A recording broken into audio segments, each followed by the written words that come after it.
Jadi terdakwa itu siapa sampai berani meminta 15 miliar kepada Melvina?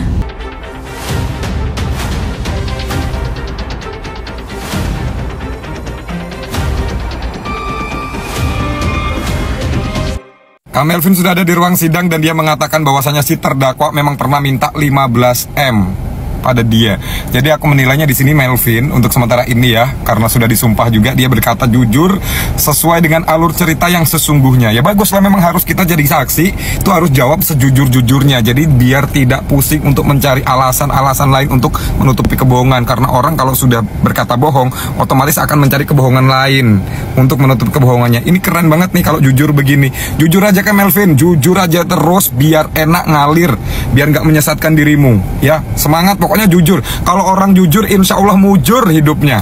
Ya yang penting jujur, udah jujur. Keren Kak Melvin, bravo, semangat. Guys, coba deh kalian langsung lihat TikToknya Melvin tuh langsung diserang. Karena aku ngerti banget ya, Melvin tuh takut gitu. Satu, dia nggak pernah ada urusan kasus hukum gini dan langsung berhadapan dengan sosok yang ini orang suka ngancurin mental banyak orang gitu. Dia, maksudnya kalian tahu kan gimana sadisnya NM tuh kalau ngehajar orang. Itu Melvin di TikToknya sampai dikata-katain katanya duta lupa, duta tadi sudah dijawab, karena emang kebanyakan pertanyaannya tuh yang sudah ditanyakan oleh JPU gitu. Jadi ini emang part yang paling menakutkan itu ya, aku tahu rasanya gitu. Ikut merasakan apa yang Melvin rasakan, karena part yang paling menakutkan itu ketika ditanya oleh pihak penguasa hukum NM gitu. Apalagi Bang Fahmi tuh tadi sempet kayak neken dan pertanyaannya tuh kayak bikin Melvin tuh kayak tertekan. Jadi kalau dia gugup gitu, takut gitu, itu menurut aku tuh hal yang wajar banget. Karena kemarin pun dia kayaknya mengulur waktu tuh karena dia takut gitu. Apalagi sekarang tuh benar-benar tidak ada yang mendukung Melvin ikut hadir di persidangan. Kayak dia benar-benar sendiri gitu. Dan untungnya ini di sidang yang sekarang itu udah nggak ada lagi pendukung NM yang anarkis gitu, yang suka teriak-teriak, yang suka nyorak-nyorakin, karena itu pasti bikin mental kita down banget sih. Dan anehnya tuh ini kenapa ya gitu, fans-fansnya tuh kayak melarang si Melvin ini untuk datang gitu. Lu ngapain sih ikut-ikutan? Ya jelas ikut-ikutan lah, orang dia ada keterkaitan. Karena dari awal chat-chat itu muncul, aku udah yakin banget itu tuh chat asli. Karena aku yakin banget ya, hati kecilnya mereka itu nggak mau Melvin datang, karena ini akan memperberat bukti-bukti persidangan. Ini kalian buruan langsung ke TikToknya Melvin tuh, kasihan dia lagi diserang, bener-bener dikata-katain gitu, dibilangin lupa, padahal sama kan, Mail sama NM juga kebanyakan lupa kemarin, ngangong-ngangong, pelongo tuh. Jadi terdakwa itu siapa sampai berani meminta 15 miliar kepada Melvina? Kalian sudah dengar di persidangan tadi kan? Atas saran dari Dr. Oki, tiba-tiba tanpa tedeng aling-aling, lagi nggak ngomongin apa, si Melvina nggak lagi ngomongin soal terdakwa, tiba-tiba Dr. Oki bilang hubungin si terdakwa gitu. Dihubungin lah. Tapi bagus, kali ini terdakwa tidak mengelak kalau itu endorse. Enggak, dia nggak bilang. Tapi dia pakai emot ketawa cenah, jadi mau mengisyaratkan seolah-olah itu bercanda. Seperti itu, karena ada ketawa. Padahal ketika dia ketika si Melvin nego ke 2 miliar, nggak mau gitu. Dia bilang, akhirnya naiklah ke 3M, nggak mau juga gitu. Jadi benar-benar maksainnya bahkan sampai apa, minta supaya dia cicil aja, terus jual aja Ferrarinya. Itu apa? Pertanyaannya buat netizen, itu apa? Jangan kalian bilang endorse, karena tadi pun terdakwa tidak bisa mengucapkan itu kalau itu endorse. Dan ya, si Melvina berkali-kali menyebutkan dia menghubungi terdakwa itu karena ada ancaman dari Dr. Oki. Salah satu kalimatnya lagi, Dr. Oki mengatakan kalau dia sudah berbicara, lihat saja track recordnya, tidak ada yang tidak hancur. Hanya isu kalimatnya. Iya. Dan itu pengancaman. Menurut saya. Kalian lihat pola nggak di sini? Orang-orangnya kira-kira sama nggak dengan yang melakukan ke pelapor atau korban, Dr. Reza Gladys? Kemudian kalian lihat ya polanya, itu ada yang nyaranin, ada yang lempar bola, ada yang ngarahin, terus tiba-tiba gayung bersambut gitu. Bahkan Dr. Oki pun menyarankan untuk nego, dari 15 miliar nego, makanya si Melvina nego lah. Saudara diminta 15 miliar supaya tidak dibelek. Oke, terus 15 miliar, saudara bilang apa? Saya tidak menyanggupi. Saudara tidak menyanggupinya. Tetapi pada saat itu saya negosiasi. Oke, saudara bilang apa? Tetapi negosiasi itu emang atas arahan Dr. Oki. Oh, oke. Jadi saudara negosiasi atas arahan. Kedua M dulu nggak mau, ketiga M tetap nggak mau, itu kan. Terus ancamannya apa? Katanya kalau si terdakwa ini sudah bicara, itu bisa jadi isu nasional. Orang lagi berbenah, kalian korek, kalian senggol. Jadi begini kan cara kerjanya. Inilah yang namanya kerja kelompok. Bagus, mantap kali kerja kelompoknya ya. Udah macam kita pas lagi di sekolah ya.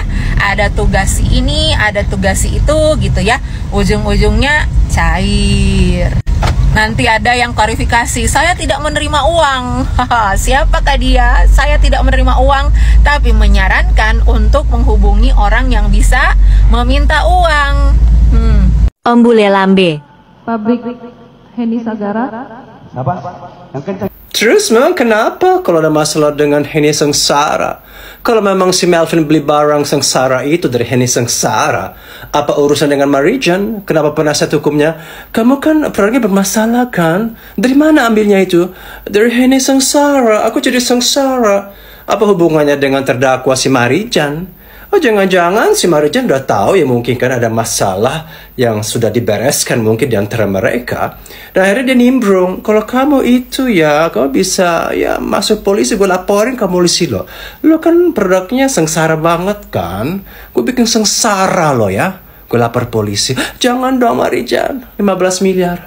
Aduh gimana dong. Yaudah kamu ke Oki Jelly dulu. Kamu ke Oki Jelly, kamu tawar ya.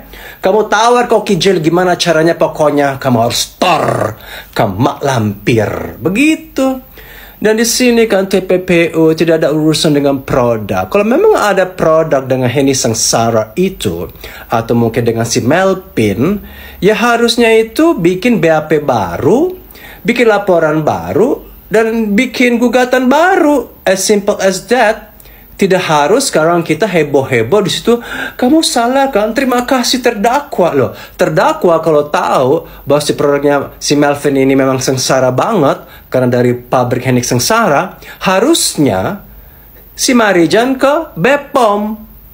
Ya dong, harusnya ke Bepom atau ke ya polisi dengan Bepom bareng begitu ke sana.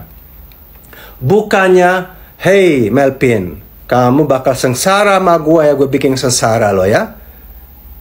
Memang dia siapa? Polisi. Makanya dari dulu harusnya Marijan kalau pengen jadi penyelamat skincrot, harusnya dia itu sekolah kuliah kedokteran kutil kelamin. Tapi ya mungkin gak nyampe kali ya, mungkin gak mampu.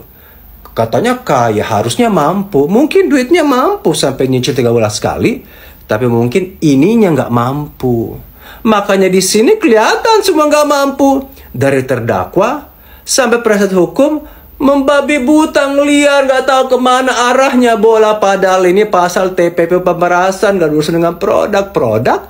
Mau sengsara kek, mau surga kek, mau neraka kek, itu urusan beda cuy. Om Bule Lambe. Tidak. Nggak dibaca ulang ini. Ya ngapain baca BAP, nggak ada kerjaan, keles. Kita kan sebagai saksi. Ngapain juga galak-galak seperti ibu sihir, yaitu nenek-nenek sihir guru, atau seperti jaksa atau hakim. Lupa diri kali ya. Kamu nggak baca ya? Kamu nggak baca? Kamu nggak baca? Hah? Yang terdakwa siapa? Saksi cuma sekedar aja, ngapain baca semuanya itu? Ya masa penjara kan terdakwa, bukan saksi. Jadi saksi ngomong aja ke polisi sesuai pertanyaan, ya udah. Memang harus kupas-kupas. Memang dia peduli, nggak peduli. Orang dia nggak masuk penjara kok, gitu. Jadi kenapa ini kok tiba-tiba galak gitu kan? Kamu nggak baca, merendahkan begitu. Fokus ke substansi, ke narasi. Bener nggak kamu itu tidak memeras 15 miliar? Intinya aja memeras atau tidak. Atau bercanda. Aku kan bercanda kan, Melvin? Bercanda kok. Kamu tuh nggak ngerti, aku tuh bercanda gitu. Di situ jangan kamu nggak baca. Ngapa dibaca? Males. Hakim aja dan kadang-kadang juga sekilas, atau jaksa atau pengacara. Karena banyak pasal-pasal yang nggak ada, kadang-kadang itu kan cuma jembatan-jembatan doang, jembatan-jembatan intinya kan di situ, di ujung. Ya mau sekilas doang. Ngapain harusnya lu yang baca, lu yang bisa mempertahankan diri, kamu punya pembelaan. Kalau nggak bisa ya jangan garang sama orang, melotot-melotot gitu kan kayak ibu guru SD yang galak gitu. Kamu nggak baca ya? Kamu nggak bikin PR ya? Nggak bikin ya? Pulang ke rumah, skors. Ayah, wae, Sutrisno.